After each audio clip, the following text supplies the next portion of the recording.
Hey guys, welcome back to another episode of the Mind Muscle Connection podcast. Today is a solo episode, and I want to talk about volume and muscle growth and my thoughts on it. And hopefully, this gives you an idea of what you need to do. And if this topic confuses you, this should really help you with it. Before I do that, though, if you haven't yet, or sorry, if you are interested in a body recomp and want to learn more about it, my free checklist is for you. So, in that checklist, I go over two different types of body recomp, why it's important to focus on body composition over scale weight, what is body recomp, and then I go over my favorite training splits with that, and then 10 things you need for body recomp. So if you're interested in that, go and check that out. The link to that is in the show notes. So let's talk about volume. So I want to talk about my thoughts on volume, where I'm at right now with volume, how much you need to do there, what is volume as well too. So I think that's the first thing that we need to discuss is we need to define what volume is, because I do think the definitions matter, and you'll see different definitions of what it is. So when we're talking in the context of muscle growth, we're looking at how many working sets you're doing. And again, we're probably looking at roughly 0 to 3 sets from failure. Now, if you have a set where you misdo it or whatever, and it was from to five, like 5 reps in reserve, I think the further we get away from it, the easier it is. Like you probably need to train harder, but your warm up sets don't count towards it, because in our warm up sets, we really shouldn't be doing anything that's over strenuous anyways. And so this is really the best definition, because volume is really, when we think of volume for anything, it's just a way to quantify how much you're doing. And you could get into weights times reps times sets, but that has some limitations, because you could artificially inflate that by doing sets 10 reps away from failure. Then that's going to look different than someone doing it two reps from failure. So I think this really gives us the best way to quantify how much volume we're doing is how close you are to failure in your sets. So these are your working sets. These are hard sets that you're doing. Again, getting close 0 to 3 RIR there. And again, it's just simply a way to quantify how much we are doing, because there's a lot that goes into it. There's a lot of things that can change how much volume you can do, what that looks like in terms of, what's going to impact that. And as I was talking here, I realized I'm going to add something else into this too, because I haven't gone over it for a little while, is what is going to impact how many sets you can do. So I am going to discuss that as well too there. So again, we now know what volume is, how we're going to measure it there. And let me add one more thing on this, because this can also get somewhat confusing for people too, is, well, what if you do something that, let's take like a bench press, right? Does have a little bit of tricep in it. Should you count that as a set of tricep or not? I think first and foremost, whatever you decide to do, that's how you should track that in that situation. And saying that, in the Josh Pellin and Zach Robinson, the guys from Data Driven Strength, their review on volume, they did count it as, if you did a bench press, that was like half a set, a fractional set for triceps. Now, so that's how they quantified it. So we have to take that into consideration when we view how many sets they found to be helpful there. With this, it can be confusing to add that in. So again, whatever you do to quantify it is what you should stick with. And so this is probably my biggest thing with the volume talk of how many sets to do per week is, and we're going to go over this later, is what is going to impact how much volume you can do is one set, how one person, like what they do from one set is going to be different than another person. And again, how they're counting it. We do want to get that in check as well too. But again, a lot of these things I'm going to go over are you're going to feel better about this, because I do think people tend to over worry about how many sets they need to do, and think that if they aren't perfect with it, that they're not going to build any muscle. And that's certainly not the case here with this. Okay, so before we go into giving you exact numbers, here's things that my thoughts on it. So I'm going to go over my thoughts on volume.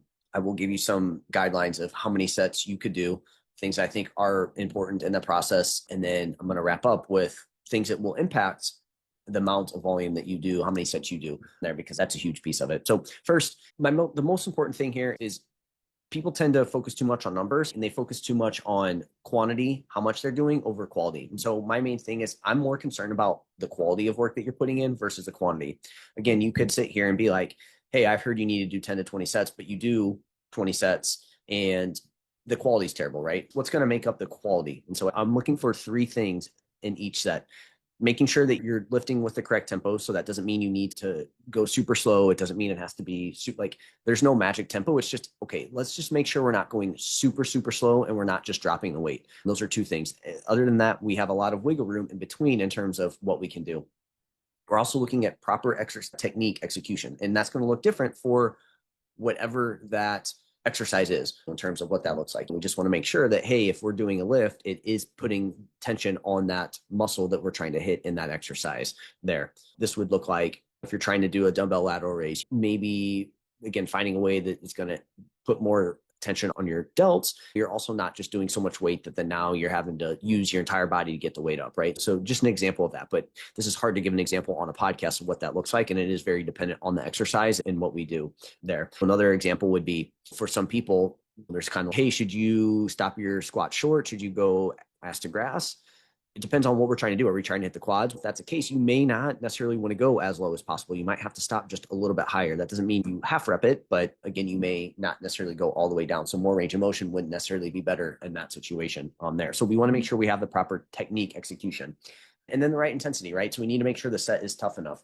I feel like I see a lot of, when I get form videos from clients, I usually see a couple, like usually people will either have the first two down where they have really good tempo, they really focus on their technique and their lift, but then they don't ever get close enough to failure. But then I also see people that they push themselves really hard, they go super hard, but then they don't necessarily have the right technique and maybe the tempo's not off, or maybe they have the right intensity but tempo's right, but then the execution is not right. So usually you see at least one of these things off for most people, and again, it's finding the right balance between all these there.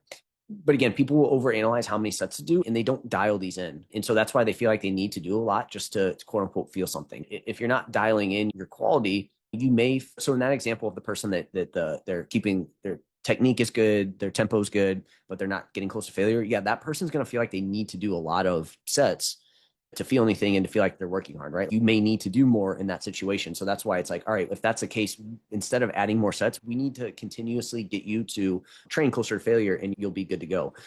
So two examples here. You have that person. So for them, you may need to start with a little bit more volume to get that dialed in. And then over time, your thing may not be to add more sets. It may be to now you can decrease sets because your quality is better.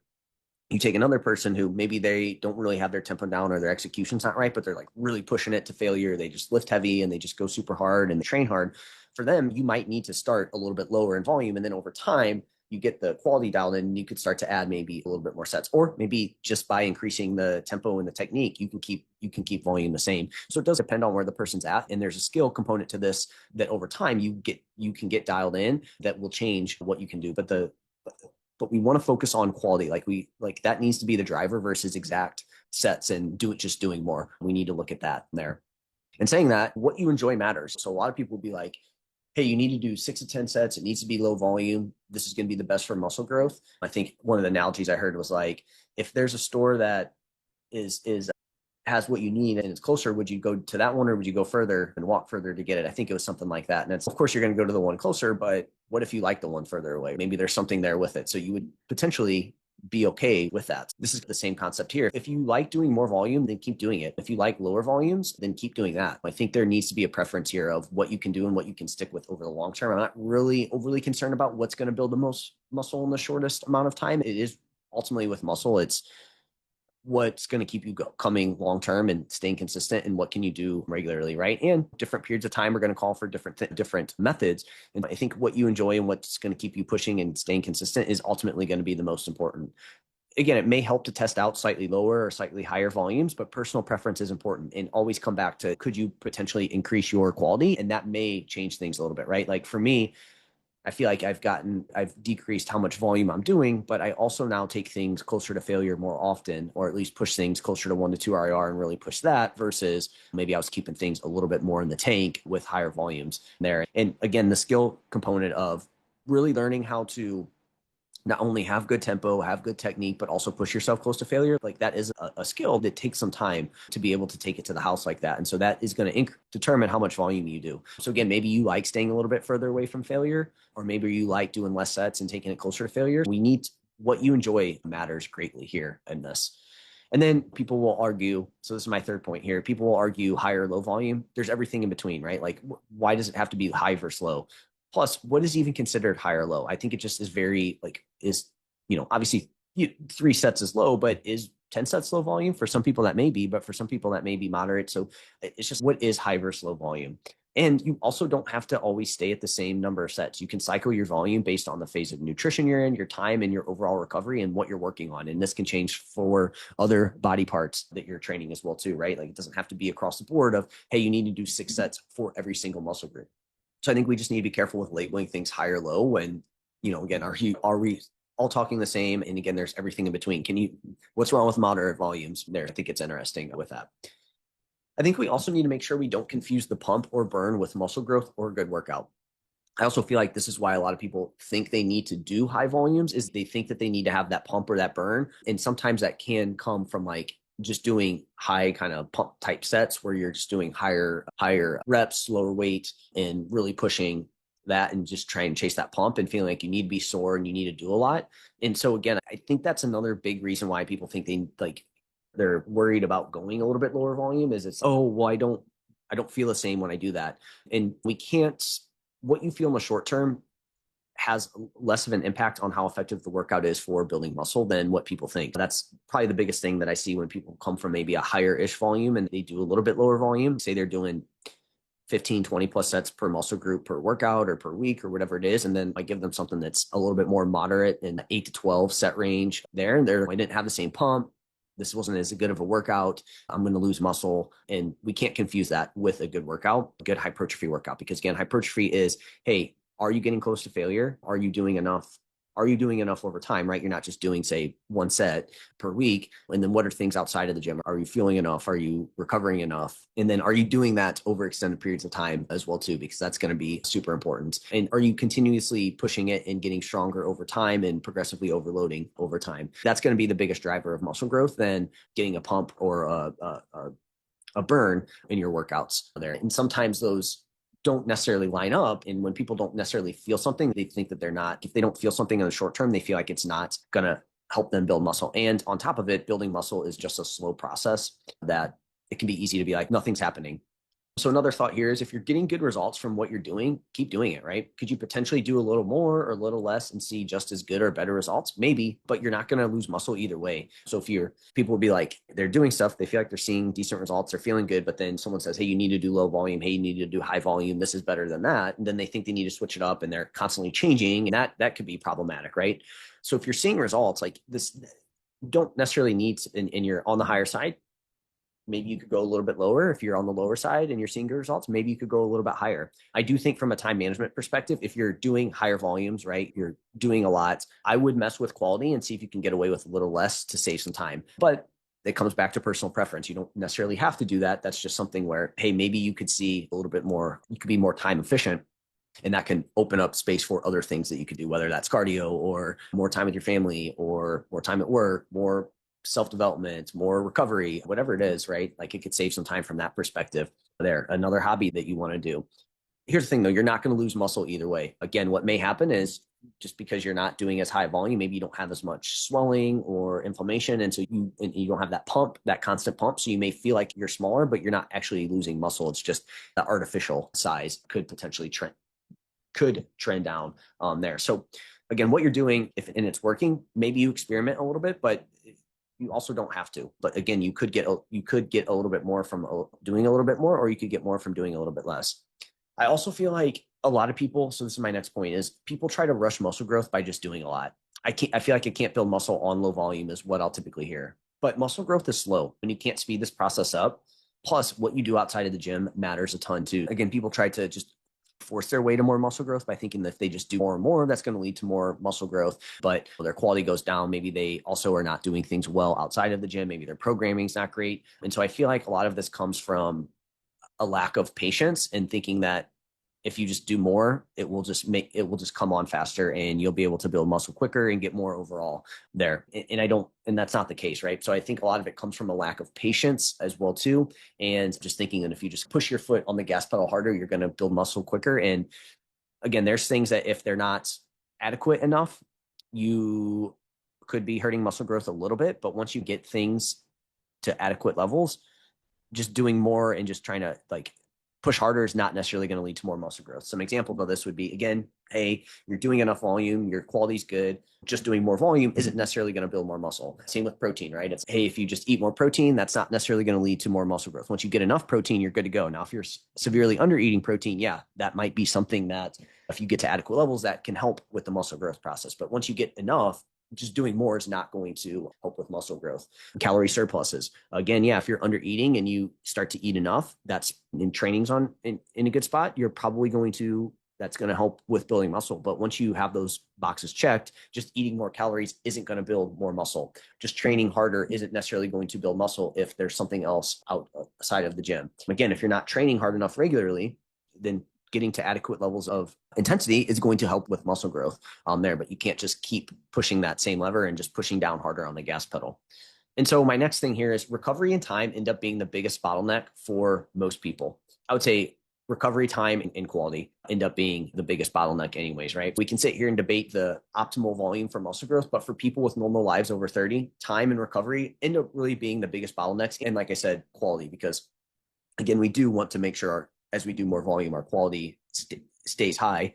Again, we can talk about what that looks like. Those things I mentioned earlier, right? Where again, if you just start to do more stuff and quality degrades, whether that's now you're not training as close to failure, you're accidentally sandbagging things, that's not more high quality work. That's just more work per se. Could you do more quality and get more out of it? But no matter what, before time, just again, time and recovery end up being the biggest thing that keeps people from really getting to quote unquote optimal levels of volume that they could do anyways, and or a quality issue, which could be a recovery thing. It could be a time thing as well too. And what I mean by that is in the research, Josh Pelland and Zach Robinson in their meta-analysis did show that, hey, as we continue to do more and more volume, like there tends to muscle growth seems to be like a thing where, hey, it keeps going up. But obviously the more time you put in, the more sets you do, it's like the amount that you're doing does not match with how much extra muscle growth that you're having, right? It's like, hey, you keep doing more and you get a little bit more muscle growth. So it's like you're doing more, but the return on investment continues to go down and down. And they found that even up to, I think like in the 30s, they still found that that could be the case. It was a little less consistent there, but again, there wasn't anything that said, hey, it goes down. So we haven't really found what that peak is yet. But in saying that, from a recovery standpoint, most people aren't going to be able to do that. And from a time perspective, right? People are going to run out of time. Like they're not going to be able to dedicate the time to it because they have other things that they need to do. Recovery becomes a problem too, where you can't, you run into joint issues. Now it's impacting trying to do some cardio, like it's going to impact that, or there ends up being some other bottleneck there. And then again, like I said, quality becomes a bottleneck too, where the more you do, it seems that quality can go down. So it's, yeah, you could do more volume, but are you sacrificing the quality to do more volume? And is that worth it? Could you just get more out of doing less and improving quality, which kind of comes back to my first point there. So again, people will argue and try and sit here and find the most optimal volume, but it doesn't matter anyways, because you're not going to get there because you have something that comes up. Like for me, if I were to do 20, once I get over a certain amount of sets for certain muscle groups, I'll start to notice joint pain. Again, I also just don't have the time to do all that right now. But you take someone who is a bodybuilder, professional bodybuilder, and this is like what they do for a living, they have the time and the recovery ability to be able to do that and to really push those levels anyways. So this brings me to my final point here on this. And then obviously we have some other things I want to go over, but to maximize muscle growth, I do think you should work towards doing the most productive, high quality volume you can. But as I said earlier, time and recovery become the bottleneck. And as people get higher and higher in volumes, they just can't keep that quality as high. And again, if you really want to truly maximize muscle growth, I do think you should work towards trying to build the most high quality productive volume that you can. And I think that's going to be the quickest way to build muscle. So that means though that you need to be choosing the right exercises that are going to balance recovery for you to be able to do that. That means you need to have your recovery in check. That means you need to have your nutrition in check. You need to be eating enough protein. There's a lot of things that need to be in check for you to be able to work towards that. And that's going to be your best way to ensure that you build the most amount of muscle in the least amount of time. But again, so that needs to happen if you want to truly maximize muscle growth. Here's the thing.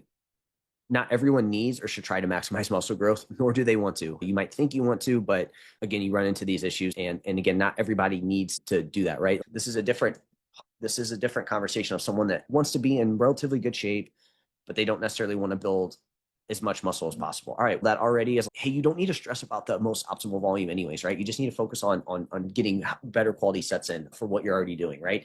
And again, you're probably going to run into a recovery and time issue at some point anyways. And so I think with the muscle growth thing of, hey, muscle is important, need to add more muscle, I think now it becomes this thing where people feel like, oh, hey, I need to build more muscle. So now I just need to, I need to maximize that. And it's like, you don't have to. You can still build really good amounts of muscle by not necessarily maximizing things to a T there. All right. So let's see where we're at here with this. So in saying this, what I'll do here is give a number of sets per week that I think is going to be good for people. I think with all this being said, and then we'll talk about what can impact where you fall at specifically in this range, I do think that somewhere in that 6 to 12 to 6 to 15 set range per week per muscle group is going to be the sweet spot for most people over 30 when we dial in technique, we dial in execution, we dial in programming, and we dial in your tempo. I think when we dial in those things, that's where most people are going to fall, and they're going to see just great results from doing that and understanding that we're doing things outside of the gym to also help with that process. And again, these are people over 30 who have other things going on. Again, a professional bodybuilder, this doesn't mean that some people can't go higher, especially if time, quality, goals, and recovery allow for it. Well, again, somebody like Steve Hall, you look at his programming and he does high volume. I think that's great for Steve because he, one, is seeing good results from it. I know he's got his quality high. I know he focuses on the recovery side of things. And he is somebody that wants to truly maximize muscle growth as a natural athlete. And I think even Dr. Eric Helms is doing the same thing. He's very high volume. Whereas somebody sees that and they're like, wait, I thought somebody said you need to be low volume to build muscle. Why is Steve doing high volume? He has great reasons to do that. And so again, that's a specific example. For me right now, it's like I'm probably doing somewhere in the 6 to 12 range, maybe even a little bit lower on certain muscle groups. And again, I'm sure Steve's the same way where his is different. I don't know how many sets he's doing, but I think it's well into the 20s for most of his extra body parts.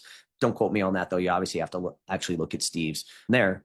But at my time in life and my goals right now, like I still want to build muscle, but it's not like I need, and obviously I want to maximize muscle growth, but I have other things that are pulling down my ability to be able to truly maximize it, but I'm maximizing it based on my constraints. And that's all I can ask for here at this point, right? And again, my goal now is to, okay, how can I get the most out of the least amount as possible? And hey, those are my constraints now. And if I have time in the future where I want to push it higher, I certainly can do that if I feel like that's the case. Because then my goal would be to try and work that up to where, hey, I want to continue to put in the most high quality hypertrophy training volume as possible. For me, where it can get confusing compared to Steve is, I also have cardiovascular fitness goals that I want to have. Steve really doesn't, right? He wants to maximize muscle growth for his bodybuilding pursuits. So that's where you can start to see these diverging paths there with that.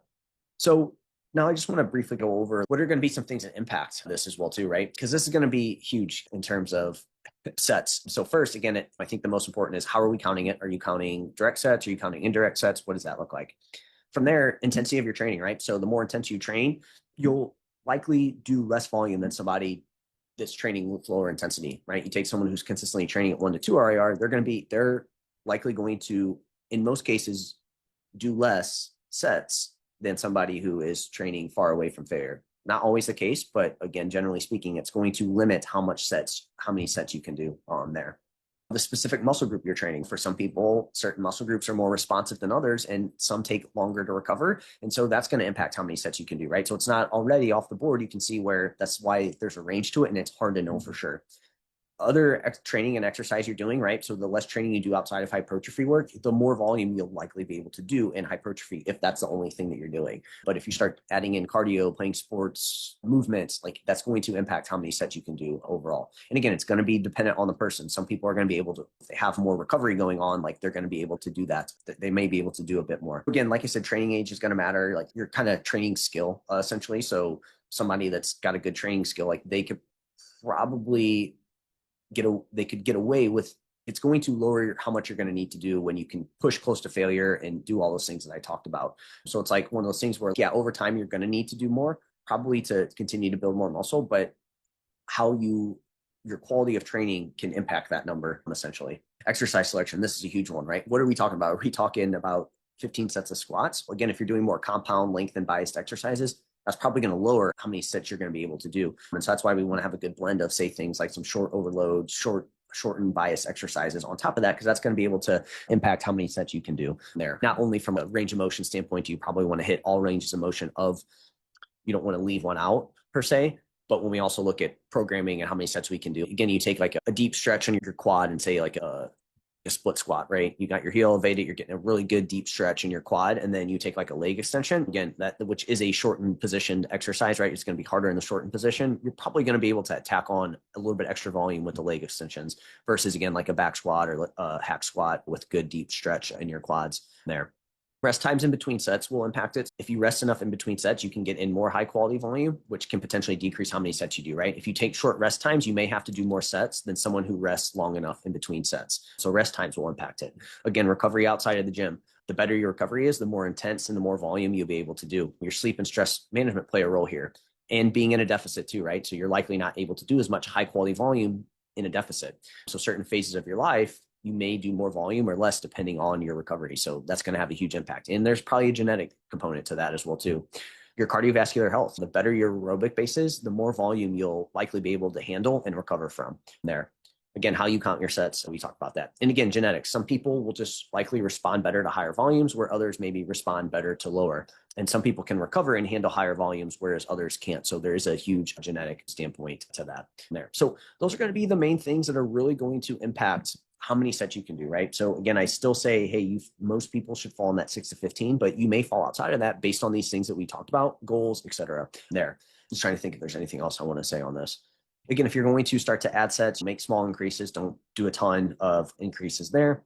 And again, there may be something to having higher periods of time where you go higher volume on certain muscle groups and keep everything closer to maintenance there, right? So again, if you have a muscle group that you do really want to grow, maybe you do a little bit more volume for that muscle group for a period of time there.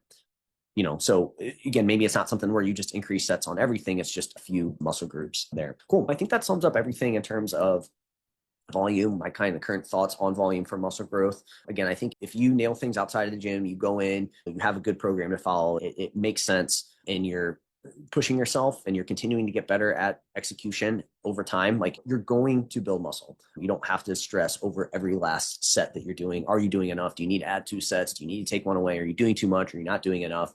These are the things that truly matter for that. Let me know if you guys have any questions. If this is something that you want to take care of, you want to take the thought process out on this, that's what my one-on-one coaching is for. So I help people with body recomp, gain muscle, lose body fats, but also making sure performance stays high in the gym and outside of the gym as well too, and in life. And we obviously make sure that your overall health is in check as well too. So if you're interested in learning more about it, the link to that is in the show notes. You can also just reach out to me on Instagram, Jeff, HOEHN _. That's where I'm most active.